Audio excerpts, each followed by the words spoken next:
நற்செய்தி ஒளிபரப்ப உதவுபவர்கள்: மேரி வினிஃப்ரெட் Benedict, Canada. 2ஆம் ஆண்டு நினைவஞ்சலி இவரின் ஆன்ம இளைப்பாற்றிக்காக வேண்டி.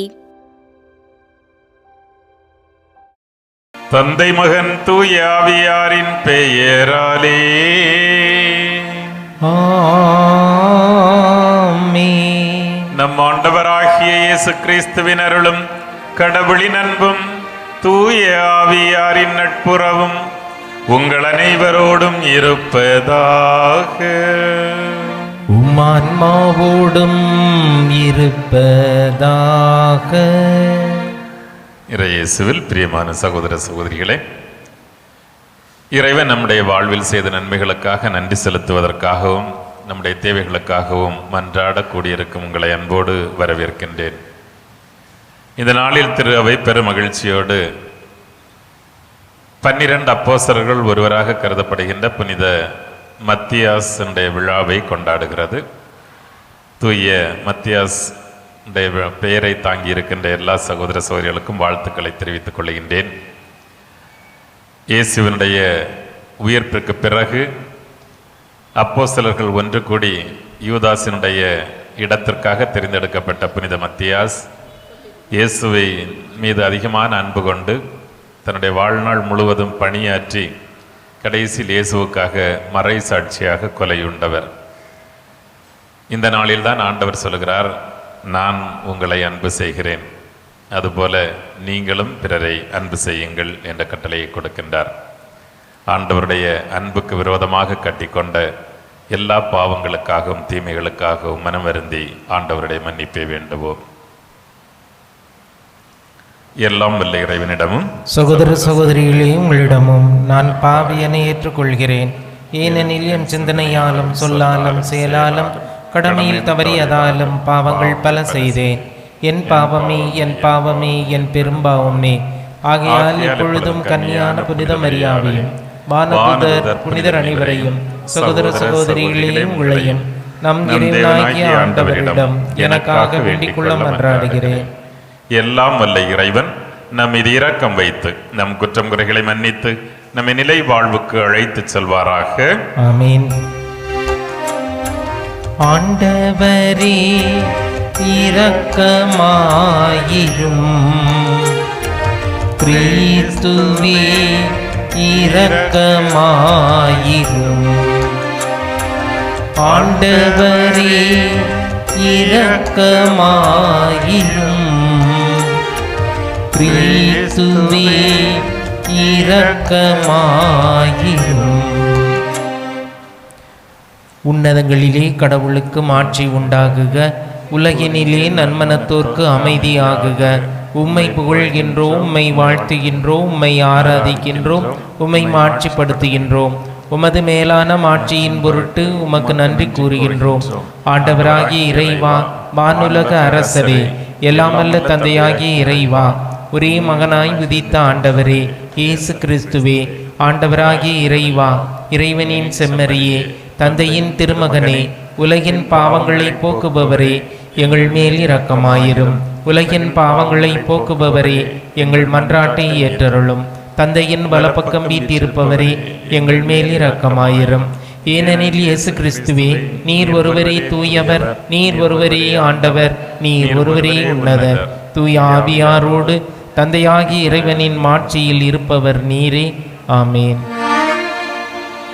மன்றாடுவோமாக. இரக்கம் நிறைந்த இறைவா, புனித மத்தியாவை திருத்துதர் குழுமத்தில் இணைத்துக் கொண்டீரே. இப்புனிதரின் பரிந்துரையால் உமது அன்பை சுவைத்து மகிழவும் நீர் தேர்ந்து கொண்டவர்களின் கூட்டத்தில் நாங்கள் இடம்பெறவும் தகுதி பெறுவோமாக. எங்கள் ஆண்டவராகிய கிறிஸ்து வழியாக உம்மை மன்றாடுகின்றோம். ஆமென். திருத்தூதர் பணிகள் நூலிலிருந்து வாசகம். அதிகாரம் 1, 15 முதல் 17, 20 26 உள்ள இறை வார்த்தைகள். ஒரு நாள் ஏறக்குறைய 120 சகோதரர் சகோதரிகள் ஒரே இடத்தில் கூடியிருந்த போது பேதுரு அவர்கள் நடுவே எழுந்து நின்று கூறியது, அன்பர்களே, இயேசுவை கைது செய்தவர்களுக்கு வழிகாட்டிய யூதாசை குறித்து தூய ஆவியார் தாவீதின் வாயிலாக முன்னுரைத்த மறைநூல் வாக்கு நிறைவேற வேண்டியிருந்தது. அவன் நம்மில் ஒருவனாய் எண்ணப்பட்டு நாம் ஆற்றும் பணியில் பங்கு பெற்றிருந்தான். திருப்பாடல்கள் நூலில் அவன் வீடு பாழாவதாக, அதில் எவரும் குடிபுகாதிருப்பாராக என்றும், அவனது பதவியை வேறொருவர் எடுத்துக்கொள்ளட்டும் என்றும் எழுதப்பட்டுள்ளது. ஆகையால் ஆண்டவர் இயேசுவின் உயிர்த்தெழுதலுக்கு சாட்சியாய் விளங்க அவர் நம்மிடையே செயல்பட்ட காலத்தில் நம்மோடு இருந்த ஒருவரை சேர்த்து கொள்ள நாம் கூடி வர வேண்டியது தேவையாயிற்று. யோவான் திருமுழுக்கு கொடுத்து வந்த காலம் முதல் ஆண்டவர் இயேசு நம்மிடமிருந்து விண்ணேற்படைந்த நாள் வரை அவர் நம்மோடு இருந்திருக்க வேண்டும். அத்தகையோருள் இருவரை முன்னிறுத்தினார்கள். ஒருவர் யோசேப்பு என்னும் பெயர் கொண்ட பர்சபா, இவருக்கு யுஸ்து என்னும் பெயரும் உண்டு. மற்றவர் மத்தியா. பின்பு அவர்கள் அனைவரும், ஆண்டவரே, அனைவரின் உள்ளங்களையும் அறிபவரே, யூதாசு திருத்தொண்டையும் திருத்தூதர் பணியையும் விட்டகன்று தனக்குரிய இடத்தை அடைந்து விட்டான். அந்த யூதாசுக்கு பதிலாக யாரை தெரிந்திருக்க வேண்டும் என இந்த இருவருள் ஒருவரை எங்களுக்கு காண்பியும் என்று இறைவனிடம் வேண்டிக் கொண்டனர். அதன்பின் அவர்கள் சீட்டு குலுக்கினார்கள். சீட்டு மத்தியா பேருக்கு விழவே அவர் 11 திருத்தூதர்களோடு சேர்த்து கொள்ளப்பட்டார். ஆண்டவர் வழங்கும் அருள்வாக்கு. இறைவனுக்கு நன்றி. பல்லவி. உயர்குடி மக்களிடையே அவர்களை அமர செய்கின்றார். உயர்குடி மக்களிடையே அவர்களை அமரச் செய்கின்றார். ஆண்டவரின் ஊழியர்களே, அவரை புகழுங்கள், அவரது பெயரை போற்றுங்கள். ஆண்டவரது பெயர் வாழ்த்தப் பெறுவதாக, இப்பொழுதும் எப்பொழுதும் வாழ்த்தப் பெறுவதாக. பல்லவி. உயர்குடி மக்களிடையே அவர்களை அமரச் செய்கின்றார். கீழ்த்திசை முதல் மேற்றிசை வரை ஆண்டவரது பெயர் போற்றப்படுவதாக. மக்களினங்கள் அனைத்திற்கும் ஆண்டவர் மேலானவர், வானங்களையும் விட உயர்ந்தது அவரது மாட்சி. பல்லவி. உயர்குடி மக்களிடையே அவர்களை அமரச் செய்கின்றார். நம் கடவுளாகிய ஆண்டவருக்கு நிகர் யார்? அவர் போல் வானளாவிய வீரத்தில் வீற்றிருப்பவர் யார்? அவர் வானத்தையும் வையகத்தையும் குனிந்து பார்க்கின்றார். பல்லவி. உயர்குடி மக்களிடையே அவர்களை அமரச் செய்கின்றார். ஏழைகளை தூசியிலிருந்து அவர் தூக்கி நிறுத்துகின்றார். வறியவரை குப்பை மேட்டிலிருந்து கை தூக்கி விடுகின்றார். உயர்குடி மக்களிடையே தம் மக்களுள் உயர்குடி மக்களிடையே அவர்களை அமர செய்கின்றார். பல்லவி. உயர்குடி மக்களிடையே அவர்களை அமரச் செய்கின்றார்.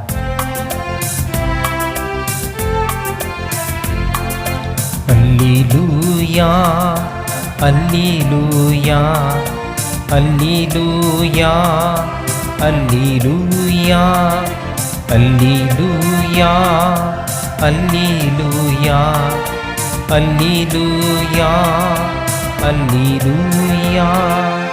நீங்கள் கனிதரவும் அந்த கனி நிலைத்திருக்கவும் நான் தான் உங்களை ஏற்படுத்தினேன் என்கிறார் ஆண்டவர். அல்லேலூயா, அல்லேலூயா, அல்லேலூயா, அல்லேலூயா. ஆண்டவர் உங்களோடு இருப்பாராக. உமான்மாவோடும் இருப்பாராக. தூய யோவான் எழுதிய பரிசுத்த நற்செய்தியிலிருந்து வாசகம். ஆண்டவரே, மாட்சி உமக்கே. யோவான் நற்செய்தி அதிகாரம் 15 இறைவார்த்தைகள் 9 முதல் 17 முடிய. இயேசு தம் சீடரை நோக்கி கூறியது: என் தந்தை என் மீது அன்பு கொண்டுள்ளது போல நானும் உங்கள் மீது அன்பு கொண்டுள்ளேன். என் அன்பில் நிலைத்திருங்கள். நான் என் தந்தையின் கட்டளைகளை கடைப்பிடித்து அவரது அன்பில் நிலைத்திருப்பது போல நீங்களும் என் கட்டளைகளை கடைப்பிடித்தால் என் அன்பில் நிலைத்திருப்பீர்கள். என் மகிழ்ச்சி உங்களுள் இருக்கவும் உங்கள் மகிழ்ச்சி நிறைவு பெறவுமே இவற்றை உங்களிடம் சொன்னேன். நான் உங்களிடம் அன்பு கொண்டிருப்பது போல நீங்களும் ஒருவர் மற்றவரிடம் அன்பு கொண்டிருக்க வேண்டும் என்பதே என் கட்டளை. தன் நண்பர்களுக்காக உயிரை கொடுப்பதை விட சிறந்த அன்பு யாரிடமும் இல்லை. நான் கட்டளையிடுவதையெல்லாம் நீங்கள் செய்தால் நீங்கள் என் நண்பர்களாயிருப்பீர்கள். இனி நான் உங்களை பணியாளர் என்று சொல்ல மாட்டேன், ஏனெனில் தம் தலைவர் செய்வது என்னது என்று பணியாளருக்கு தெரியாது. உங்களை நான் நண்பர்கள் என்றேன், ஏனெனில் என் தந்தையிடமிருந்து நான் கேட்டவை அனைத்தையும் உங்களுக்கு அறிவித்தேன். நீங்கள் என்னை தேர்ந்து கொள்ளவில்லை, நான் தான் உங்களை தேர்ந்து கொண்டேன். நீங்கள் கனி தரவும் நீங்கள் தரும் கனி நிலைத்திருக்கவும் உங்களை ஏற்படுத்தினேன். ஆகவே நீங்கள் என் பெயரால் தந்தையிடம் கேட்பதையெல்லாம் அவர் உங்களுக்கு கொடுப்பார். நீங்கள் ஒருவர் மற்றவரிடம் அன்பு கொள்ள வேண்டும் என்பதே என் அன்பு கட்டளை என்றார். இது கிறிஸ்து வழங்கும் வாழ்வுதரும் நற்செய்தி. கிறிஸ்துவே உமக்கு புகழ். கிறிஸ்தேசுவில் பிரியமான சகோதர சகோதரிகளே, திரு அவை இன்று பெருமகிழ்வோடு புனித மத்தியாசுடைய விழாவை கொண்டாடுகிறது. இந்த புனிதர் ஒரு மறைசாட்சி, அப்போஸ்தலர்களில் ஒருவராக கருதப்படுகிறவர். இயேசுவினுடைய உயிர்ப்பு விண்ணேற்புக்கு பிறகுதான் இவரை மற்ற அப்போஸ்தலர்கள் மற்ற சீடர்கள் ஏறக்குறைய 120 பேர் ஒன்று கூடியிருக்கின்ற ஒரு அவையிலே அவரை தேர்ந்தெடுக்கிறார்கள். தேர்ந்தெடுப்பதற்கான வழிமுறைகளைத்தான் இன்றைய முதல் வாசகத்திலே நாம் அழகாக வாசிக்க கேட்டோம். அவர்கள் எல்லோரும் கூடி வருகிறார்கள், ஒன்றாக சேர்ந்து ஜெபிக்கிறார்கள். ஜெபத்தினுடைய விளைவாக ஆண்டவரிடத்திலே கேட்கிறார்கள், எல்லாவற்றையும் அறிந்திருக்கிற நீர்தான் எங்களுக்கு ஒரு தகுதியான அப்போஸ்தலரை யூதாஸ் இஸ்காரியோத்துக்கு பதிலாக அந்த இடத்தை நிரப்புவதற்கு தர வேண்டும் என்றால் 12 என்பது அவர்களுக்கு ஒரு முழுமையான எண், புனிதமான எண். காரணம், பழைய ஏற்பாட்டில் இருந்த 12 முது குலங்களினுடைய தலைவர்களாக இவர்களை பின்னால் பிரதிநிதித்துவப்படுத்துவதற்காகவே அந்த 12 என்பது அவர்களிடத்திலே உறுதியாக இருந்தது. எனவே அவர்கள் சீட்டுக்குலுக்கி போட்டு பார்க்கிறார்கள். பர்னபா, மத்தையா 2 பேருக்கு மத்தியில் மத்தியாவுடைய பெயர் விழுகிறது. அவர் அப்போஸ்தலராக மாறுகிறார். ஏறக்குறைய இயேசுவினுடைய எல்லா பணிகளையும் உடனிருந்து பார்த்தவர். இயேசுவால் பல்வேறு ஊர்களுக்கு நற்செய்தி பணியாற்றுவதற்காக அனுப்பப்பட்ட 72 சீடர்களில் இவரும் ஒருவர். அப்போஸ்தலராக தெரிந்தெடுக்கப்பட்ட பிறகு கொஞ்ச நாட்கள் யூதேயாவிற்குள் பணியாற்றிய பிறகு கிறிஸ்தவத்தை அறியாத மற்ற மக்களுக்கு எடுத்துச் சொல்வதற்காக பல நாடுகளுக்கு, கிரேக்க நாட்டிற்கும் மற்ற நாடுகளுக்கும் செல்லுகின்றார். கப்பத்தோச்சியா பகுதியிலே கிறிஸ்தவ பணியாற்றுகின்றார். அவருடைய மரணத்தை பற்றி தெளிவான வரலாறு இல்லை. 2 விதமான வரலாறுகள் இருக்கின்றன. ஒன்று, அவர் சிலுவையில் அறைந்து கொல்லப்பட்டார் என்றும், இன்னொன்று அவர் வாளால் கண்டம் துண்டமாக வெட்டி கொலை செய்யப்பட்டார் என்றும் குறிப்பிடப்பட்டிருக்கிறது. அவருடைய உடலின் எஞ்சிய பகுதிகளை ரோமைக்கு எடுத்து வந்தது கான்ஸ்டன்டன் மன்னனுடைய அம்மா சென்ட் ஹெலன் அவர்கள்தான். எஞ்சிய பகுதிகளை ரோமைக்கு எடுத்து வந்து அங்கே ஒரு ஆலயத்தில் அடக்கம் செய்யப்பட்டிருக்கிறது. இன்றைய நற்செய்தியில் நாம் வாசிக்க கேட்டது போல, உங்களை நான் என் நண்பர்கள் என்று சொன்னேன் என்று சொன்ன வார்த்தைக்கு கட்டுப்பட்டு ஆண்டவருடைய அன்பை அனுபவித்த அப்போஸ்தலர் மத்தியாசு தன்னுடைய வாழ்நாள் முழுவதும் அந்த அன்பிற்கு சான்று பகர்ந்து வாழ்ந்து கடைசியில் அந்த அன்பிற்காக தன்னுடைய உயிரையும் கொடுப்பவராக மாறுகிறார். இன்று இயேசு மீண்டும் மீண்டும் மீண்டும் தன்னுடைய சீடர்களிடத்தில் நான் உங்களை அன்பு செய்கிறேன், நான் உங்களை அன்பு செய்கிறேன், நான் உங்களை அன்பு செய்கிறேன் என்று சொல்கிறார். எப்படிப்பட்ட அன்பு? அதுவும் என் தந்தை என்னிடம் காட்டிய அன்பு, என் தந்தை எனக்கு கொடுத்த அன்பு, அந்த அன்பைத்தான் நான் உங்களுக்கு காட்டுகிறேன் அப்படின்னு சொல்லிட்டு நம்ம பல தடவை கேட்டிருக்கிறோம். அன்பில் 3 விதமான நிலைகள் உண்டு. 3 விதமான, அதை சொல்வதற்கு குறிப்பதற்கு 3 விதமான கிரேக்க வார்த்தைகள் இருக்கின்றன. அது ஈரோஸ், ஃபீலியாஸ், அகாப்பே என்கிற 3 நிலைகள். ஈரோஸ் என்பது உடல் சார்ந்த அன்பு, ஃபீலியாஸ் என்பது குடும்பம் உறவு சார்ந்த அன்பு, அகாப்பே என்பது பிறருக்காக தங்களை கையளிக்கின்ற அன்பு செய்கின்ற ஒரு தியாக பண்பு நிறைந்த ஒரு அன்பு. அதுதான் இயேசு சொல்கிறார், நான் உங்களை நண்பர்களாக ஏற்றுக்கொண்டேன். சொல்லிவிட்டு சொல்கிறார், தன் நண்பனுக்காக உயிரை கொடுப்பதை விட மேலான அன்பு யாரிடம் இல்லை என்று சொல்லி, நான் எதிர்பார்க்கிற அன்பு ஈரோஸோ ஃபீலியாஸோ கிடையாது, மராக அகாப்பே, பிறருக்காக தன்னை கையளிக்கின்ற அன்பு. அப்படிதான் சொல்லிட்டு இது இந்த ரீடிங் தான் வழக்கமாக திருமண பூசையில எல்லாம் வாசிப்பாங்க. நீங்கள் அன்பு செய்யணும், அன்பு செய்யணும். இங்கே கூட 42 வருஷம் திருமண ஆண்டு விழா கொண்டாடுற நண்பர் இருக்கிறாரு. இந்த அன்பு என்பது எப்படி இருக்க வேண்டும் அப்படின்னு சொல்லிட்டு அந்த அவருக்கு குருவானவர் திருமண நிகழ்வு என்பது கேட்பார் பார்த்தீங்களா, நீங்கள் இன்பத்திலும் துன்பத்திலும் உடல் நலத்திலும் நோயிலும் கடைசி வர அன்பு செய்யவும் பிரமாணிக்கமாக இருக்கவும் நீங்கள் சம்மதிக்கிறீர்களா அப்படின்னு தான் கேட்பாரு. அப்போ அந்த அன்பு என்பது உடல் சார்ந்த அன்போ வெறும் குடும்பம் சார்ந்த அன்பு அல்ல, மாறாக அந்த அன்பு அகாப்பே. அது எப்படி என்றால் இந்த திருப்பிடத்தில் நாம் கொண்டாடுகின்ற இந்த அன்பு. உங்களை நான் அன்பு செய்கிறேன் என்பதற்காக நான் உடைபடுகிறேன், என்னை தியாகம் செய்கிறேன், என்னுடைய உடலாலும் இரத்தத்தாலும் உங்களுக்கு உணவளிக்கிறேன், இந்த உணவால் உங்களுக்கு மீட்பளிக்கிறேன், இதனால் நிறைவாழ்விற்கு உங்களை அழைத்து செல்கிறேன் என்று ஒருவருக்காக தற்கையளிக்கிற அன்பு.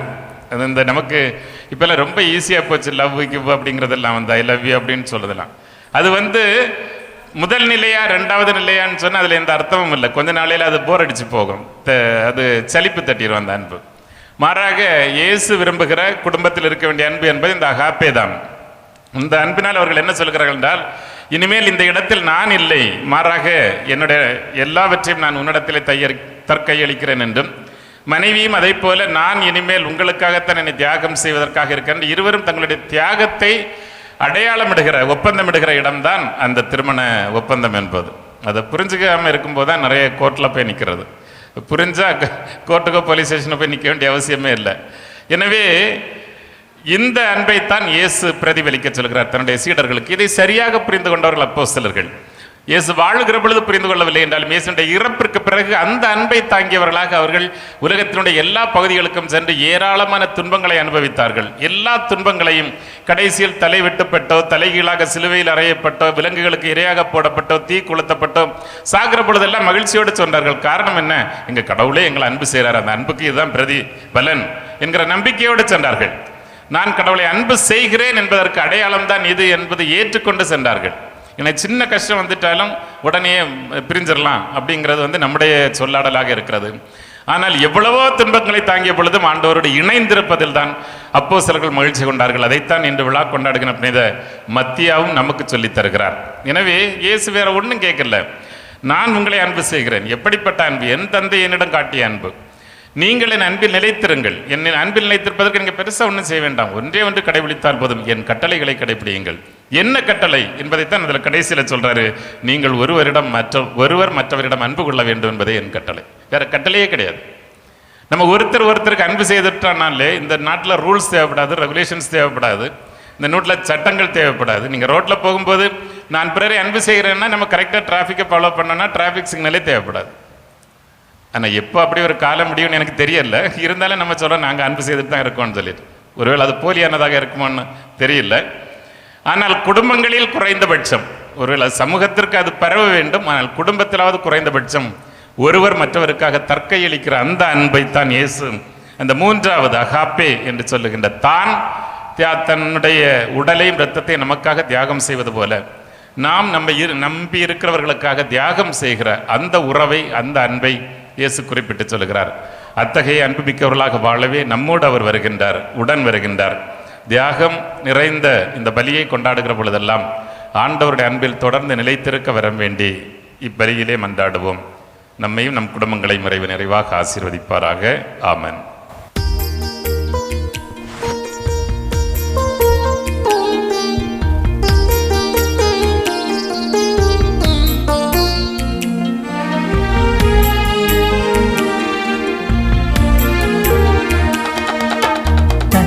தந்த தேவனுக்கு என்னை தருகிறேன், தரணி ஆளும் நாதனுக்கு தன்னை தந்த தேவனுக்கு தரணி ஆளும் நாதனுக்கு இதயம் தருகிறேன்.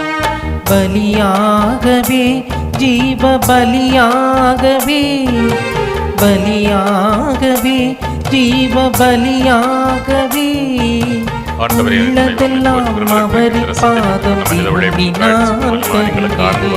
தன்னை தந்த தேவனுக்கு என்னை தருகிறேன், தரணியாளும் நாதனுக்கு இதயம் தருகிறேன்.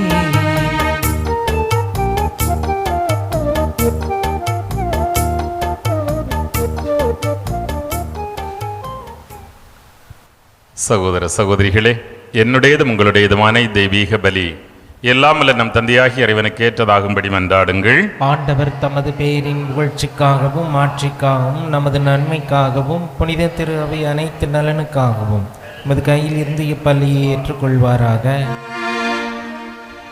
இரக்கம் நிறைந்த ஆண்டவரே, புனித மத்தியாவின் விழாவில் உமது திரு அவை வணக்கத்தோடு உமக்கு ஒப்புக் கொடுக்கும் காணிக்கைகளை ஏற்றருளும்.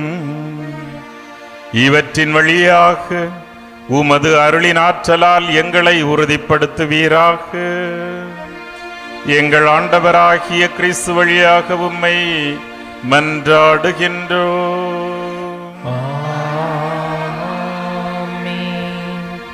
ஆண்டவர் உங்களோடு இருப்பாராக, ஆன்மாவுடன் இருப்பாராக. இதை எங்களை மேலே எழுப்புங்கள். ஆண்டவரிடம் எழுப்பியுள்ளோம். நம் இறைவனாகிய ஆண்டவருக்கு நன்றி கூறுவோம். அது தகுதியும் நீதியும் ஆனது. ஆண்டவரே, தூயவரான தந்தையே, என்றுமுள்ள எல்லாம் வல்ல இறைவா, எந்நாளும் இவ்விடத்திலும் நாங்கள் உமக்கு நன்றி செலுத்துவது மெய்யாகவே தகுதியும் நீதியுமாகும், எங்கள் கடமை மீட்புக்குரிய செயலுமாகும். ஏனென்றால் உமது திரு அவை உம்முடைய புனிதத்தின் அடையாளமாக என்றும் இம்மண்ணகத்தில் விளங்கவும், மக்கள் அனைவருக்கும் விண்ணக படிப்பினைகளை வழங்கவும், அது திருத்தூதர்களை அடித்தளமாக கொண்டு நிலைத்திருக்கச் செய்தருளினீர். ஆகவே நாங்கள் இன்றும் என்றென்றும் வானதூதர்களின் அணிகள் அனைத்தோடும் சேர்ந்து இதய பெற்றுதலோடு மது புகழை பாடி குரலெழுப்பி ஒரே குரலாய் சொல்வதாவது: தூயவர் தூயவர் தூயவர், வான்படைகளின் கடவுளாம் ஆண்டவர். விண்ணகமும் மண்ணகமும் உமது மாட்சியால் நிறைந்துள்ளன. உன்னதங்களிலே ஓசன்னா. ஆண்டவர் பெயரால் வருகிறவர் ஆசி பெற்றவர். உன்னதங்களிலே ஓசன்னா. ஆண்டவரே, நிர்மையாகவே தூயவர், தூய்மை அனைத்துக்கும் ஊற்று. ஆகவே உம்முடைய தூய ஆவியை பொழிந்து இக்காணிக்கைகளை தூய்மைப்படுத்த உம்மை வேண்டுகின்றோம். இவ்வாறு எங்கள் ஆண்டவர் இயேசு கிறிஸ்துவின் திருவுடலாகவும் திரு இரத்தமாகவும் எங்களுக்கு இவை மாறுவனவாக. எங்கள் மீது கொண்ட அன்பினால் இயேசு பாடுபட உளம்கனிந்து தம்மை கையளித்த போது தம் திருக்கரங்களில் அப்பத்தை எடுத்து உமக்கு நன்றி செலுத்தி வாழ்த்துரைத்து அதை பிட்டு தம் சீடர்களுக்கு கொடுத்து அவர் கூறியதாவது: அனைவரும் இதிலிருந்து பெற்று உண்ணுங்கள், ஏனெனில் இது உங்களுக்காக கையளிக்கப்படும் என் திருவுடல்.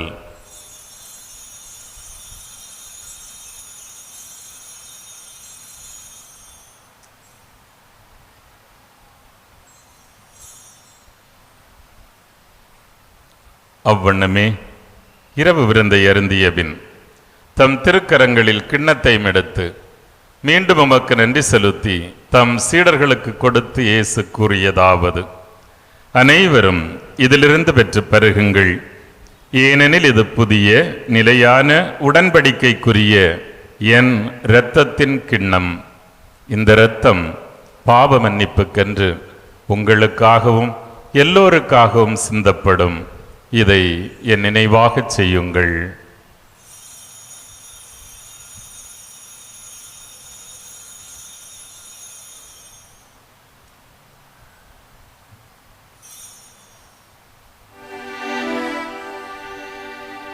இது நம்பிக்கையின் மறைப்பொருள். ஆண்டவரே, நீர் வருமளவும் உமது இறப்பினை அறிக்கையிடுகின்றோம், உமது உயிர்ப்பினையும் எடுத்துரைக்கின்றோம். ஆகவே ஆண்டவரே, நாங்கள் கிறிஸ்துவின் இறப்பினையும் உயிர்ப்பினையும் நினைவு கூர்ந்து எங்களுக்கு வாழ்வு தரும் இந்த அப்பத்தை மீட்பை தரும் கிண்ணத்தை ஒப்புக் கொடுக்கின்றோம். தகுதியற்ற எங்களை உம் பிள்ளைகளாக ஏற்று அன்பு செய்கிறீர், எனவே உமக்கு நன்றி செலுத்துகின்றோம். மேலும் கிறிஸ்துவின் உடலிலும் இரத்தத்திலும் பங்கு கொள்ளும் எங்களை தூய ஆவியார் உம்மோடு ஒன்று சேர்க்க வேண்டுமென உம்மை தாழ்மையோடு மன்றாடுகின்றோம். ஆண்டவரே, உலகெங்கும் பரவியிருக்கும் உமது திரு அவையை நினைவு கூர்ந்தருளும்.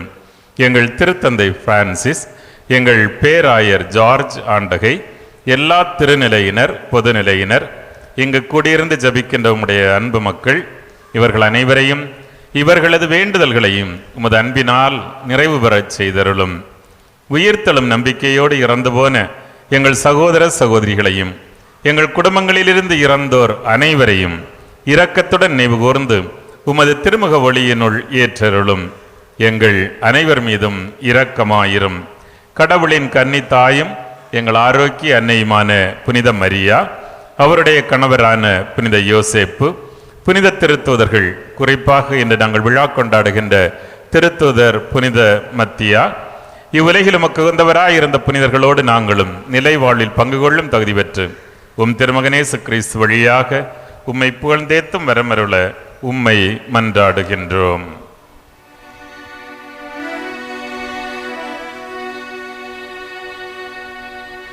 இவர் வழியாக இவரோடு இவரில் எல்லாம் வல்ல இறைவனாகிய தந்தையே,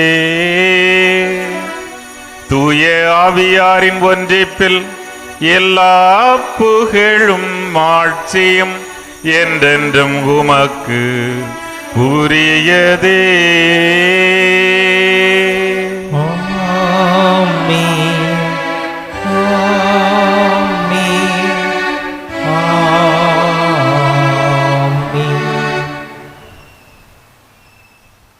இறைமகன் இயேசு நமக்கு கற்றுத்தந்தவாறு விண்ணக தந்தையை நோக்கி மன்றாடுவோம்.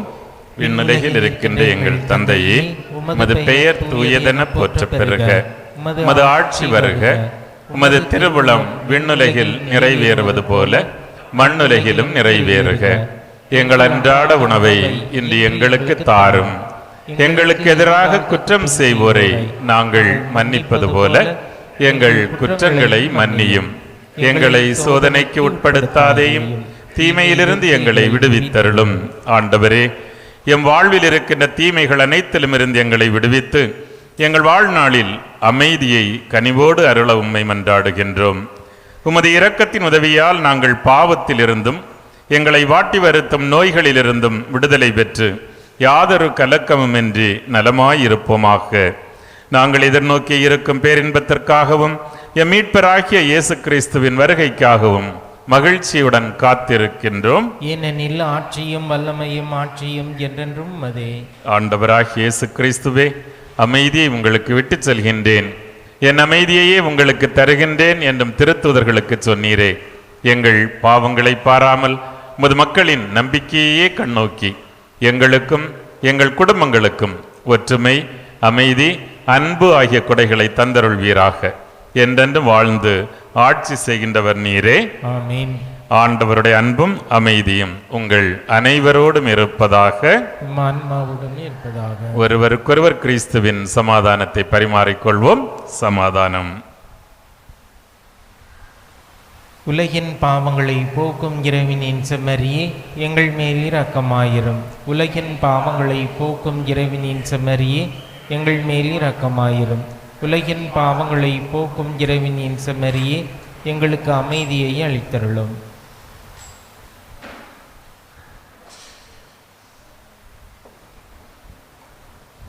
இதோ நம் ஆண்டவர் இயேசு கிறிஸ்து நம்முடைய பாவங்களுக்காக, தீமைகளுக்காக நொறுக்கப்பட்டவர். நம்மை அன்பு செய்வதன் அடையாளமாக நம் இதயத்தில் வருகின்றார். இந்த செம்மறியின் விருந்து களைக்கப்பெற்ற நாம் அனைவரும் பேறு பெற்றோர். ஆண்டவரே, நீரின் இல்லத்தில் எழுந்தருள நான் தகுதியற்றவன், ஆனால் ஒரு வார்த்தை மட்டும் சொல்லியிருளும், எனது ஆன்மா நலமடையும். நன்றி கூறி மன்றாடுவோமாக. கருணை கடலாகிய கடவுளே, உமது குடும்பத்தை விண்ணக கொடைகளால் தொடர்ந்து நிரப்பியருளும். புனித மத்தியா எங்களுக்காக பரிந்து பேசுவதால் புனிதர்களோடு எங்களுக்கும் பங்களித்து உமது பேரொளியில் எங்களை ஏற்றருள்வீராக.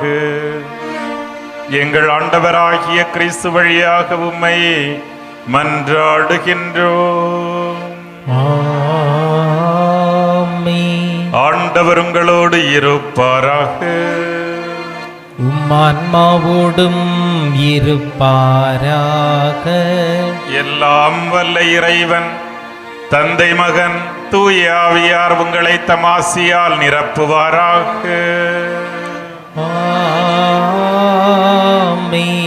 இறைவனையும் பிறரையும் அன்பு செய்து வாழ சென்று வாருங்கள். திருப்பலி நிறைவேறிற்று. இறைவனுக்கு நன்றி. திருப்பலி ஒளிபரப்ப உதவியவர்கள்: மேரி வினிஃப்ரெட் பெனடிக்ட், கனடா.